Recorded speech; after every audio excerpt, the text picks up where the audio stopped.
It was October 2019. And Kanye West, I know I'm losing some of you right there, okay? Kanye West released his new album called Jesus is King. And that began a great debate about Kanye West.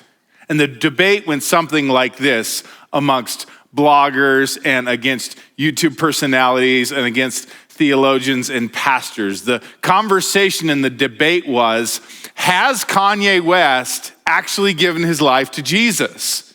Is Kanye West actually following after Jesus, or is this just some sort of thing to give him some promotion? For those of you who don't know Kanye West, he's a rapper, a collaborator, and he was a presidential hopeful, okay?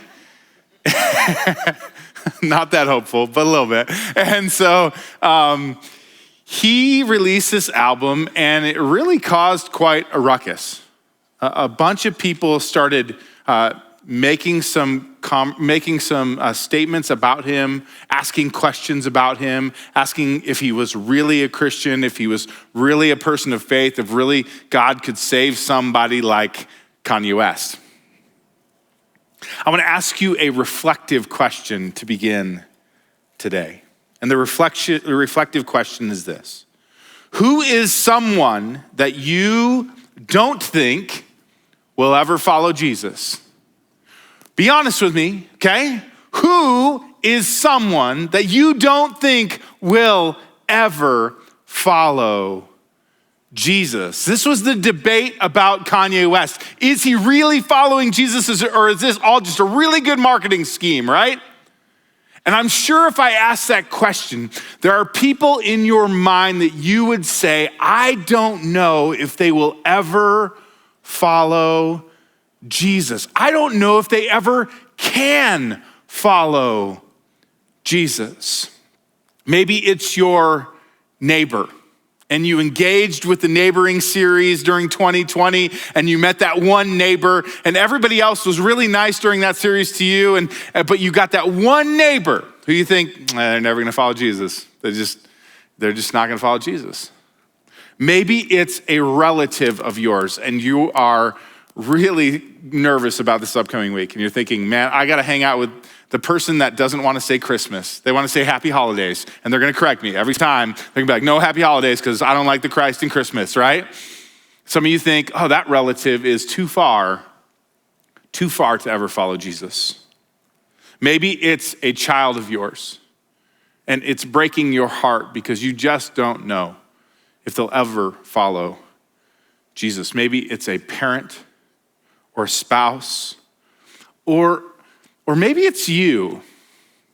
I think it's been so easy for us to engage in church, and because of that, especially online, I think it's been easy for us to engage even if we're skeptical, even if we're a doubter, even if we don't know where we stand with this whole Jesus thing. And so maybe you're thinking online or on site, no, it's me.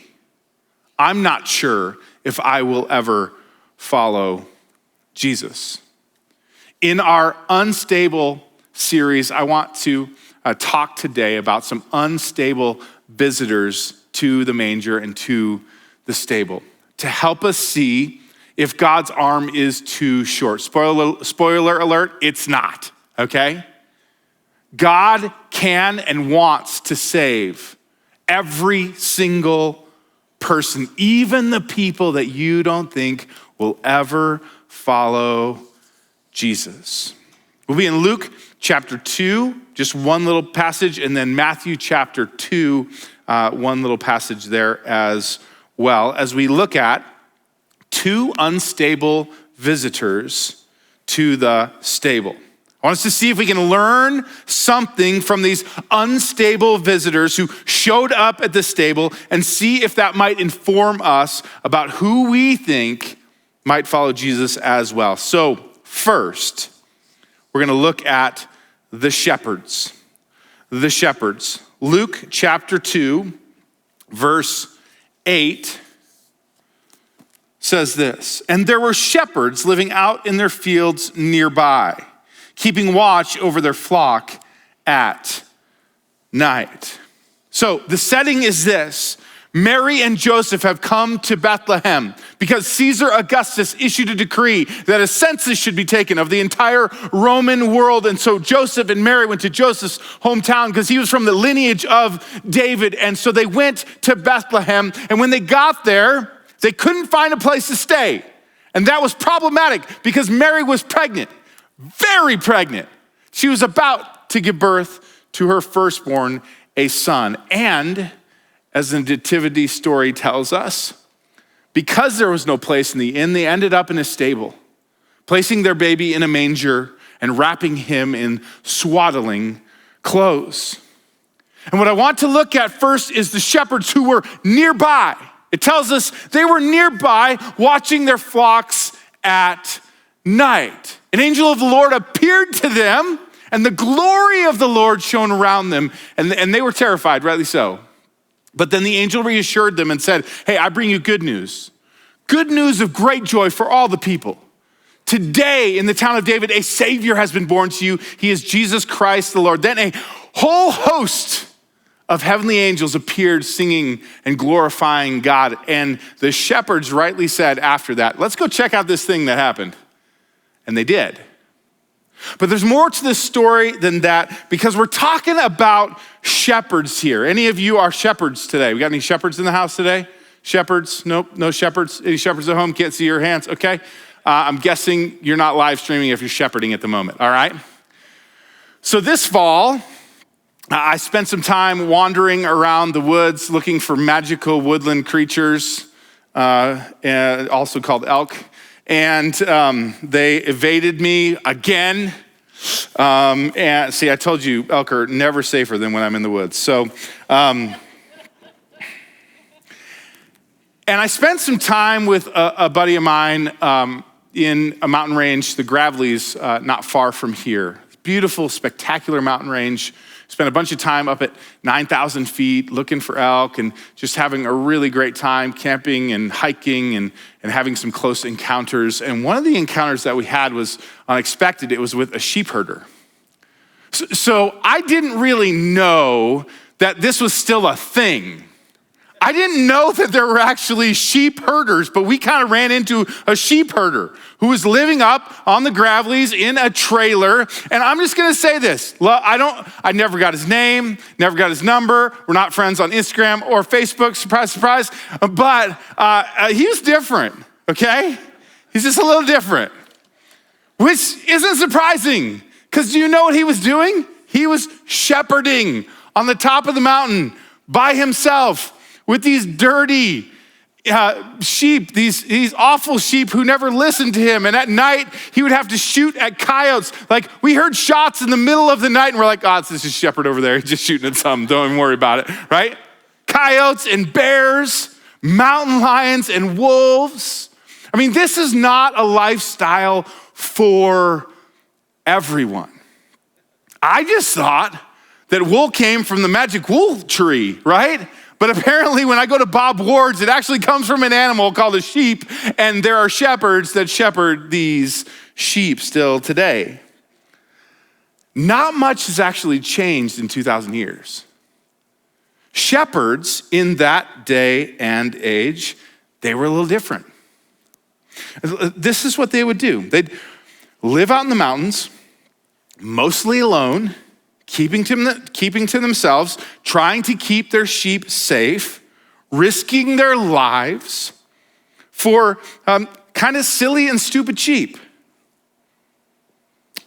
And so this is a strange character to show up to at the manger. It's a strange character for the angels to say, hey, we're gonna go and show up to somebody and declare the good news of great joy for all people. We're gonna show up to the shepherds, right? They're not the most hygienic of people in the world, and then we're gonna send them down to the stable to check out Jesus swaddled in the manger. But that's exactly what happened. See, I think it's really interesting. The shepherds aren't who you would pick. They're not. They're not who I would pick. You know who I would pick? The pastors. That's what I would pick. I'm just saying.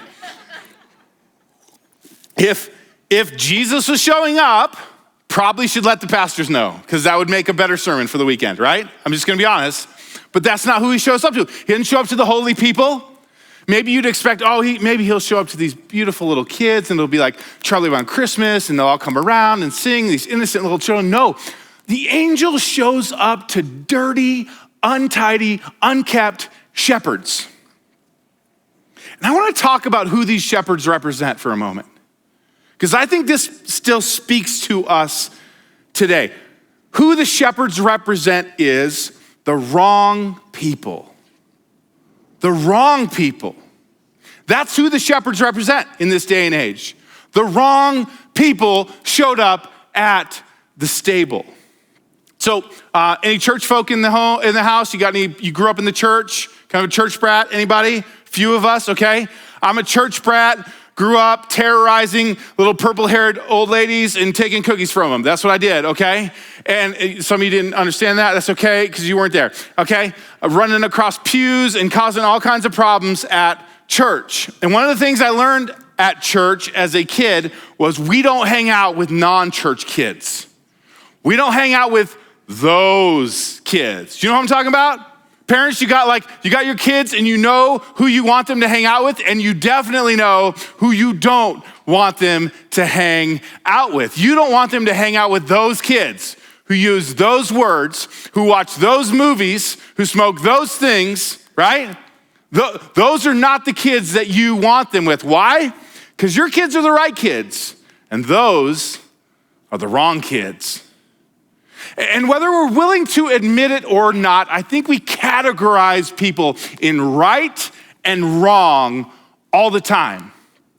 But what does that do to our story when we hear that the shepherds were the wrong people and they were the ones invited to the manger? What does that do to our story? What does that tell us about Jesus, that the wrong people were invited to meet Jesus first? See, who's the wrong people in your life? Who would you say that they're wrong and I'm right? Somebody who has different belief system than you? Someone who lives somewhere different than you do? One of the things I've seen in 2020 is this large split between rural and urban people. See, I grew up in Denver, and my wife grew up in Churchill, Montana, just out here. So like city boy, country girl, met together. It's like a bad country song, okay, right? And we met and fell in love, and I've gotten to see both sides of things. And what I've seen is that urban folks think rural folks are dumb. And guess what? Rural folks think urban folks are dumb too, right? And we've seen this in 2020. Is it where you live? Right? Is that who's right and who's wrong?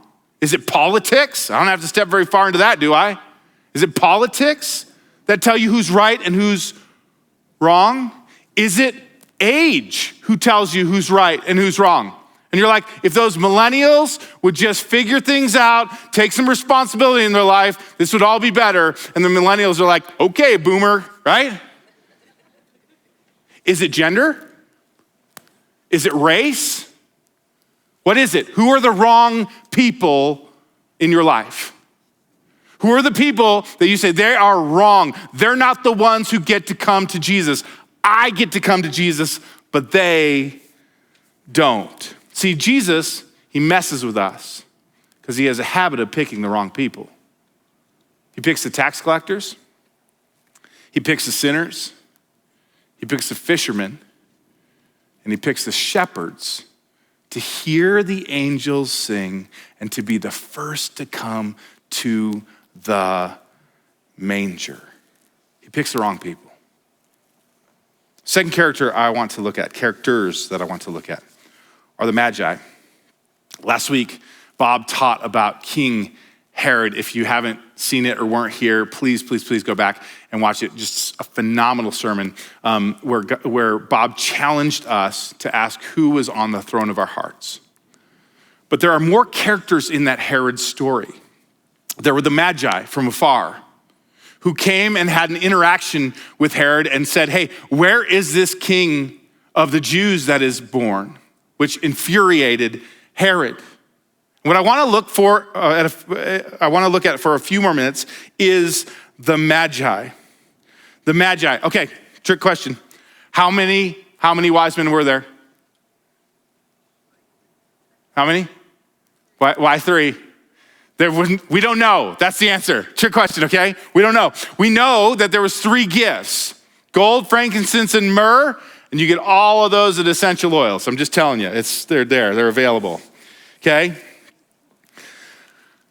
So they show up with these amazing gifts, but there's more we need to learn about them. Matthew 2, verse 1 says this: after Jesus was born in Bethlehem in Judea, during the time of King Herod, Magi from the east came to Jerusalem. Magi from the east came to Jerusalem.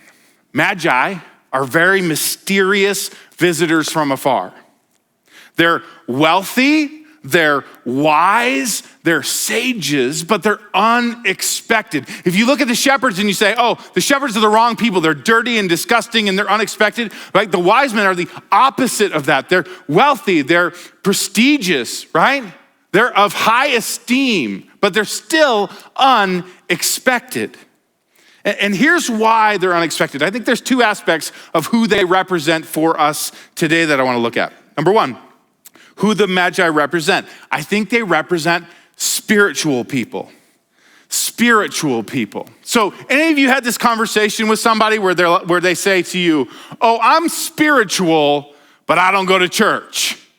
I'm spiritual, but I'm not religious. Have you had one of those conversations? Have you bumped into somebody that is spiritual, but they don't want to talk to you much about Jesus, if at all. They don't want you to push your religion on them, but they are very, very spiritual. I think it's popular to be spiritual these days.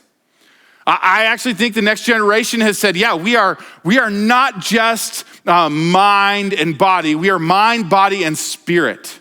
We are actually spiritual beings. And so there's been this growth of spirituality actually in the next generation, which I think is encouraging for us, but I don't think it's enough. And I think the Magi represented spiritual people. Once again, a little pop culture reference. There's a guy by the name of Russell Brand. Anybody know Russell Brand? He's this British comedian. He's got big hair and okay, I'll try to do a little impersonation. So he has like a floofery kind of thing and he walks like this and he wears heels. I'm gonna try it, okay. Hello, I'm Russell Brand, and I'm here to tell you about the things of this world. Okay, that was a very bad impression. Anyway, okay.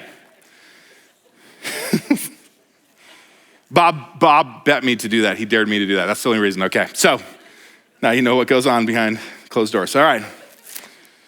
He's an eccentric British comedian. Keep your children away from him. He has a well-documented life of addiction, but he got clean in the last couple years. In 2017, he really went on this road to recovery, engaged with the 12-step program, and now he's written several books, a pile of articles, and loads of YouTube videos that are self-help and kind of self-guru type stuff. And I think Russell Brand is a good example of what a spiritual person in our day and age looks like.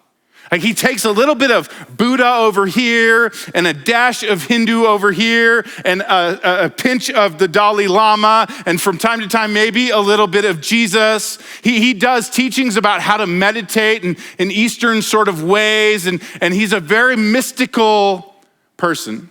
He's a spiritual person. He's an unexpected person to follow after Jesus. Honestly, like when I asked that original question, who do you think's too far from following Jesus? I'm like, I don't know, but Russell Brand's pretty out there, okay? But he's super spiritual. And I think there's something to this because I think that the Magi were spiritual people too. When it says Magi were from the east, that's supposed to mean something to the reader. It means that they were mystical. It means they were not Jewish. Once again, they were not the right people to show up to Jesus. They were not the right people to come and give him gifts and worship him. They were these mystical, spiritual sages. Yes, they knew the scriptures, right?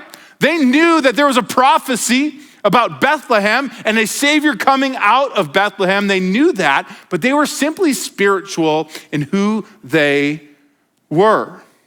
I think they were also this. I think they also represent for us scientific people.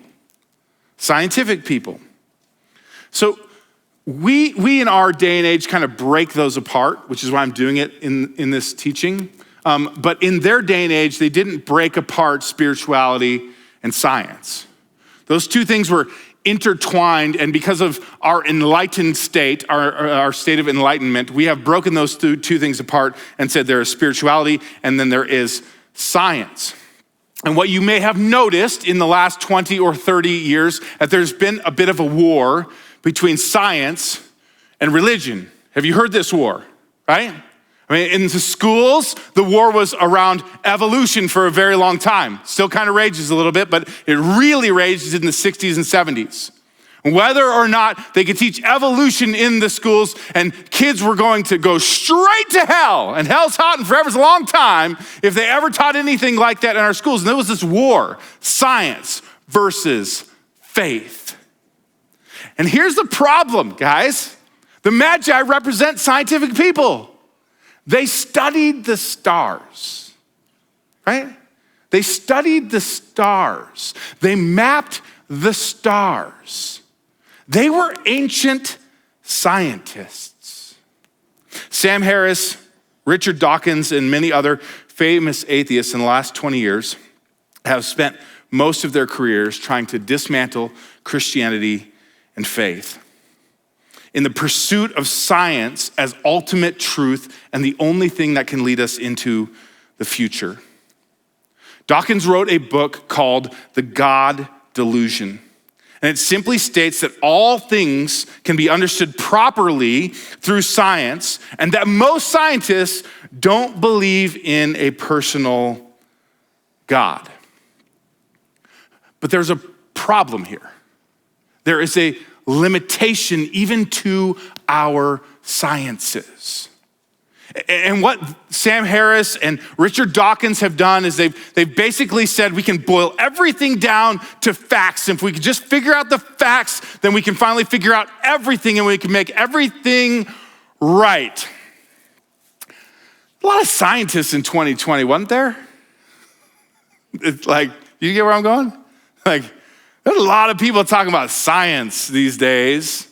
Like, we're gonna figure out this virus with science, and then we talked to one doctor and he would say one thing. We talked to one doctor and he would say another thing. You talk to one nurse and she would say one thing. You talk to one nurse and he would say something else, right?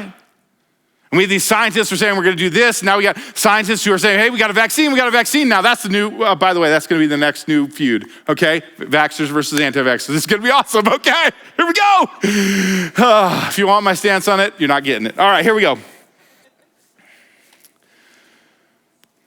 Here's what I've learned about science, not just in the past year, but in my whole life, because even though I grew up in the church, I'm a skeptic. I love science. I have an 8-year-old who loves science. Like, he's that kid. He always reads. All he wants to do is work for NASA. Like, the highlight of his whole year was when we drove over the Hoover Dam, because he was like, can you imagine the engineering? And I'm like, you're 8, dude. Are you serious, right? This deep love for science. Here's what science should lead us to, and here's what science does lead us to. It should lead us to wonder. It should lead us to awe. Good science always leads us to knowing that there's more to know. There's this theory called the ever-expanding universe. Have you heard this? Okay, stay with me. This is really cool. This is science in church. It's okay. We can do this. Be brave. Okay. So the more we see into space, like the Magi would really like this, the more we know exists, right? But we go as far as we can to the edge of space, to the edge of the universe. And then guess what? We see a little bit more. And then when our technology gets more advanced, we see a little bit more. And guess what? When our technology gets more advanced, we see a little bit more. And no one actually knows if there's any end to it. Isn't that crazy? Like, that kind of blows my mind. The theory of the ever expanding universe. I predict that if we get further out, we're gonna keep seeing more and more and more, and then we're gonna keep seeing more and more and more, and then we're gonna keep seeing more and more and more in this ever expanding universe. There's another theory. It's opposite. It's the theory of infinite division. Okay, so you take a particle, a molecule, an atom, you take something, you cut it in half, right? And you got half and half. And you get little smaller particles, things called quarks, and there's this thing called the string theory, which I'm just saying those because it's quantum physics and it's way over my pay range, okay? So, but if you take those little tiny things and then you cut them in half, what do you have? Well, you have something else. And if you take those little tiny things and you cut those in half, what do you have? You have something else. And if you cut those in half, you have something else. And scientists will say, we don't know where the rabbit hole ends. This is Matrix kind of stuff, okay? See, these Magi, they were curious. They were curious. They didn't shy away from science. It just made them more curious and give them more wonder about what could possibly be going on in this earth. What could possibly be going on in the cosmos and inside of us, and in our emotions, and in our intellect, and in our being, and in our communities? That it led them to more and more and more wonder. The Magi were my favorite type of people. They were skeptics. They were spiritual, and they were scientific. So we've got the wrong people, we've got the spiritual people, and we've got the scientific people. And I want to give us all just an understandable principle. Just something for us to think about this week and to ponder and to dig into this week. And it's the unstable principle of the week. And it's this: keep calm and simply seek. Keep calm and simply seek. Okay. This is Joseph. Anybody have Elf on the Shelf? Elf on the Shelf, Elf on the Shelf, okay, a little bit of Elf on the Shelf. This is the redeemed version, people, okay? This is Joseph. He's the shepherd on the search, okay? This is how we roll in the Van Epps house. We got a bunch of weird Christian stuff, okay? So, and he goes around the house every night once the kids go to sleep, and he's searching for Jesus. He's looking for Jesus in the cupboards and outside, and we find him doing all kinds of crazy things. And my kids wake up every single morning. It's like a game of hide and seek. Where is Joseph? Where is the shepherd on the search? And guess what's gonna happen? I guarantee it. I know something about Joseph that some people don't know. So Joseph's gonna end up at the manger on Christmas morning. He's gonna find Jesus, because if you seek, you will find. And that's what I want you to do. That's what I want you to do this week. I want you to simply seek. So during this sermon, I hope I've connected with some of you that would say I'm one of the people in those categories. I'm the wrong people. You don't know my sins. You don't know what's gone on in my life. I am too untidy. I am too unkept. I am too dirty to approach the throne of Jesus. And I would say, Jesus always picked the wrong people. He always picked the people that we didn't think that he could save to save. Maybe you're thinking to yourself, I'm that spiritual person. And I've been seeking for something in my soul that I just can't be fulfilled for some reason. Like I've tried it all. I've tried Buddha, and I've tried yogi, and I've tried Yoda, and I've tried all these things, right? And I just can't get to the point where I have understanding. Maybe you're seeking spiritually.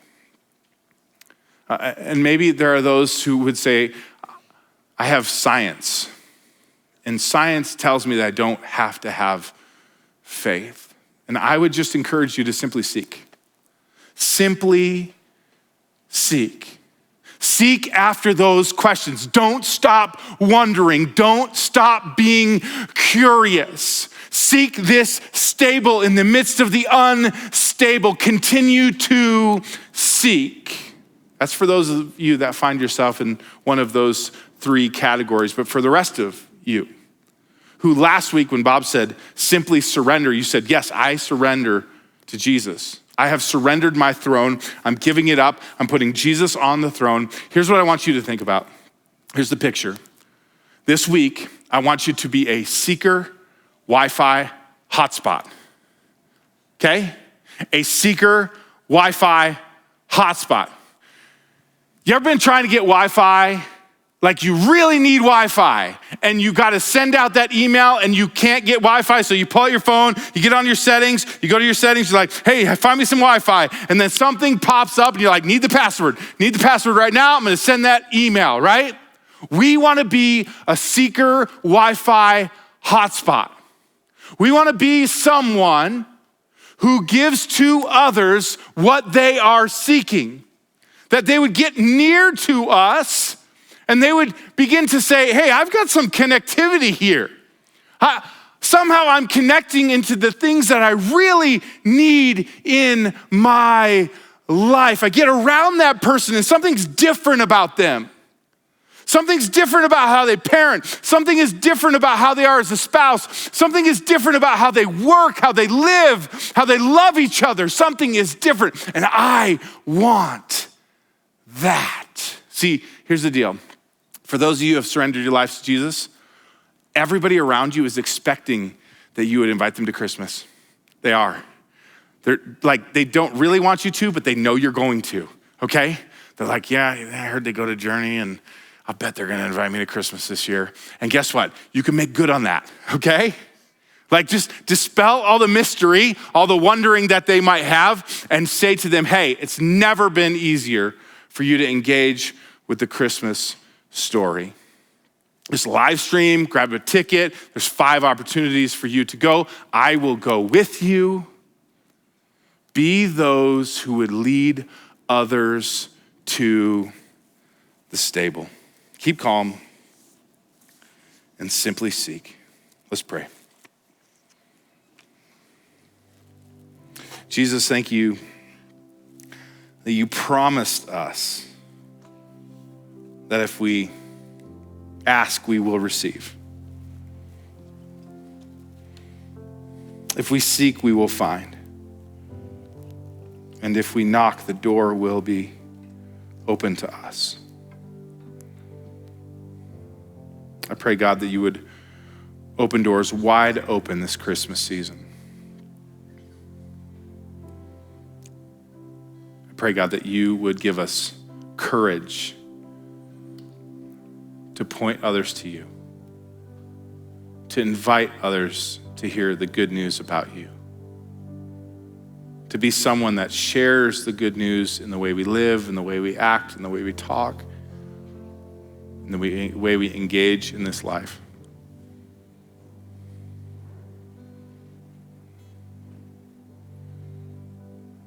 God, thank you that you have a heart for the lost. You have a heart for the broken. Thank you that your spirit longs to move and to blow, and to even remind us of your might in this moment.